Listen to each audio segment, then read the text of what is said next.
I want to talk a little bit about informational writing and how we can make our writing stronger through using some of these techniques in order to reach our goals as writers. And the goals are really important because we don't just do these things to do these things. We do these things with a purpose. So I have to think through my audience. How can I hook them? How should I introduce ideas? How much background information do they need to know? How should I maybe support my claims? What type of evidence would be really helpful here? How do I explain the relationship between things? What context or vocabulary do they need to know? How could I maybe use an analogy or a metaphor in order for things to be clearer? How do I point out significance? How do I lead my reader to new thinking, which is really what I want? It's part of my thesis. Maybe I want them to take action. Maybe I want them to feel a certain way and I want to build that mood, or even just show them different perspectives of the world, which are all goals that writers kind of have in their mind. So the way we do that is through these techniques that we've discussed before, right? Organize, anecdote, address the reader, all of these types of things. So I'm going to show you with some of my writing how I do this. So here is just an example of informative that's going to kind of start out with my story and then going to move into some research. So first with storytelling, I want to make sure that my narrative techniques are really strong. So I say I must have been 8 or 9. My dad borrowed Uncle Felipe's car's Pride and Joy powder blue. Okay, so it's good here, right? Like I gave some description, powder blue. My mom sat in the front. The various kids were crammed in the back. I'm wondering if I could take out that were. Let's see. My mom sat in the front while the three of us kids crammed in the back. Jacob had to have been 14. Okay, suddenly we heard sirens. Okay, heard is like an okay verb, but maybe I want to take out heard and make the thing do the action. So let's say suddenly sirens screamed, wailed. Let's put wailed because wailed has like a crying connotation to it. So it's like negative. You know something like is going to happen that's bad. I turn around to see flashing red and blue lights approach as my dad veered over to the right to let's say them pass because like it's the cop car, but they didn't pass. My dad stopped. I don't know if I want to say the car here. I'll leave it in. That's when police officer came to window with his flashlight. Okay, with his flashlight, or maybe I should say shining his flashlight. Maybe I should make the flashlight do something. So that's when the police officer came to the window. His flashlight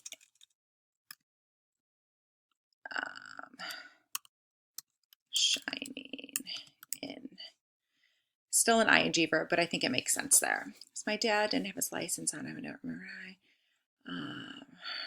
I do have a little bit of dialogue here, which I like, and I added that in for my first revision. I do have this one here that I've revised before, and I have this, my mom turned back, it's okay, she reassured us. And that was from my first draft that I wrote before this one. The officer,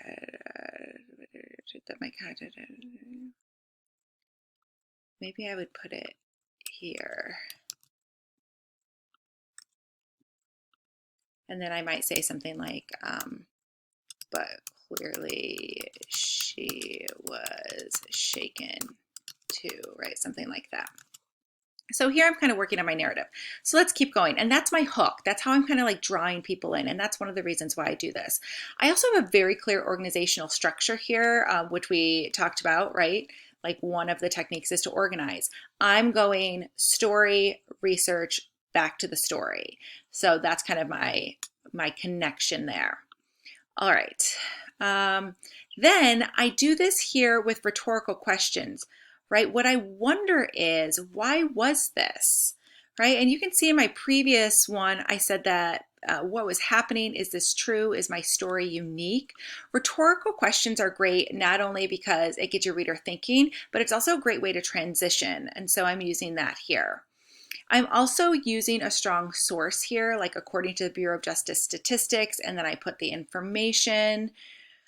And then here, this is crucial, I have to link the research to my story because it may make sense in my mind, but it may not make sense in other people's mind. So I need to expand my evidence and show the relationship, right, between kind of the idea here, and this is one of my goals, right, explaining this relationship between one component and another. So that's what I'm doing in this section of my writing here. This one's kind of a weak transition. I say it's, well, maybe not. It's not just about traffic stops. Authors, Juliana.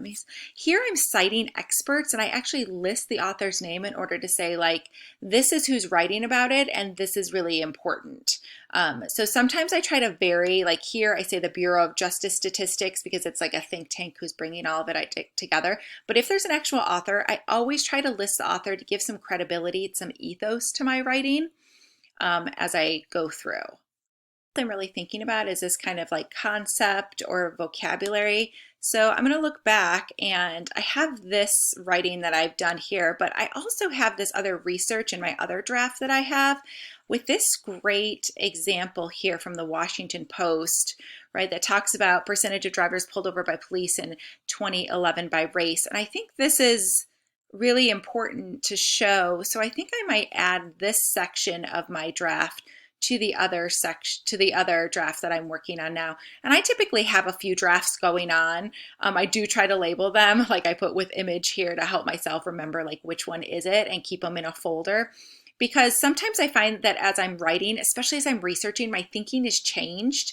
And so when my thinking changes, my writing needs to change. And so I'm always kind of going back and forth and grabbing different things that I see. And so this would be something that I'm just going to cut and paste and hope it works here. Yes, okay.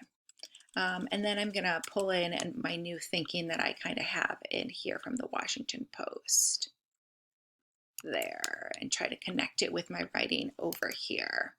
There we go. Then kind of after I have this research and I point out, I kind of want to go back to, now that I think about it, see those phrases, those transitions, those really help our readers link ideas together.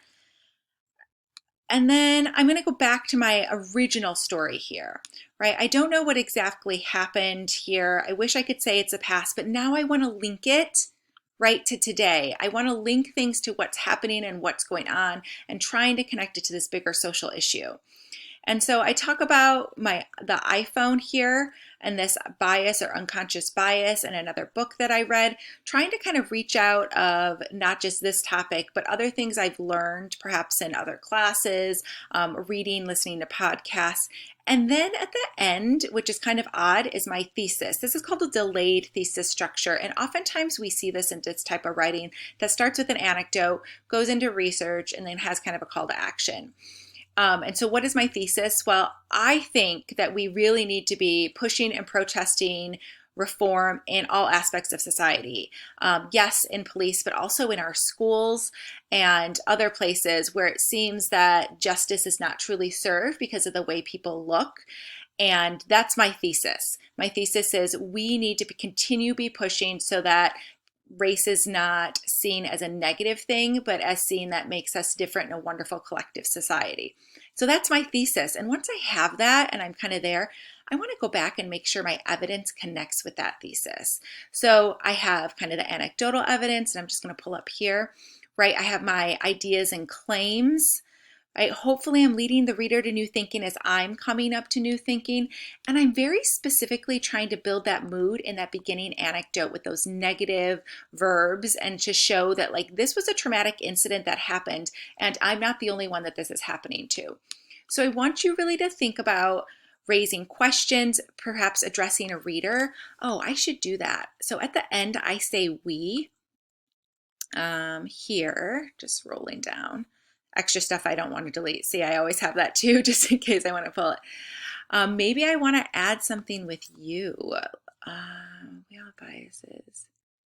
I'm just going to write a little note to myself. I'm just going to put you question mark and think about where I would want to do that into my writing to make it even stronger. I definitely quoted my authority. I gave facts and statistics. I used a text feature. I did define something because I did write in my story POC, which stands for people of color. and that's up here. And I should definitely define it here for my readers if they are not sure. Of color. There we go. So there's a definition. So I'm really trying to use these techniques purposefully in order to reach my goal, to lead my reader to new thinking, and maybe let them see something that they may not have seen before. So I want you to think about your writing.